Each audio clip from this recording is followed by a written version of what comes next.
Hello folks, Mike McGuire here, welcoming you to another edition of the Chi-Town Daily News Sports Chat from the Zebra Lounge, with two of People Magazine's 50 Sexiest People in the World, Mike DePilla and Andrew Seidler. We're going to be talking about the White Sox today. Boys, looks pretty good. It's still in a dogfight with Detroit right now. It's time to fine-tune a little bit, see if you can find a couple extra wins. Right now, I'm wondering about Jim Thome. Is he going to keep up as hot as he's been? The question on my mind is true or false. Jim Thome will out-homer Albert Pujols this year and lead baseball in home runs. Right, that question got a lot more interesting, when Pujols went down last week. I'm going to take Thome. True, he leads the majors in home runs this year. The two factors are obviously Pujols being injured, but also the cell plays like a really small ballpark in the summer. When the hot air comes, and the homers fly out of there all season long. Absolutely. So Thome could heat up, like he could end up with more home runs than we expect him to right now. I'll say false. I think he'll be very close, assuming Pujols comes back in the next few weeks. I think that that guy's a machine. Yeah, no doubt. And not that Thome isn't. He's had a great start to his Sox career, but I think that Thome, there might be, he'll be off a few with interleague.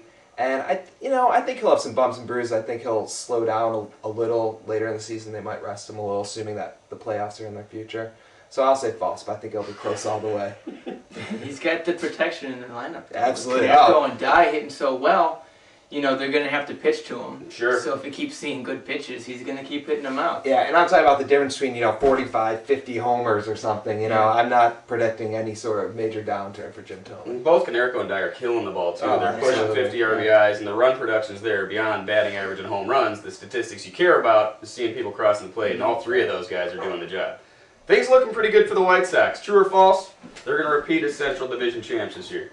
I'm going with true. The Tigers, good team, but they're not going to be there in October. The Tigers haven't played well against good teams. That's the one kind of red flag with them so far. Against Boston and the Yankees and the White Sox, they've lost all their series. So I really don't think down the stretch they have it yet, maybe next year. They've had a couple of big surprises on the mound, too. Oh, they and have. over the long haul, that doesn't last. No, and Mike Maroth, who's pitching well for them, he's injured right now anyway. So I think the Sox will take it with a little bit more of a sweat than last year. But I see him in the playoffs. Yeah, that's true. I see the Sox winning the division again. I think it'll be tighter. It's they're gonna have to win in a different way. And you never know. Cleveland could stay under the radar as they did last year, and it could end up being them later on. But I say true. From Soxtown with Mike and Andrew, I'm Mike. Saying go Sox.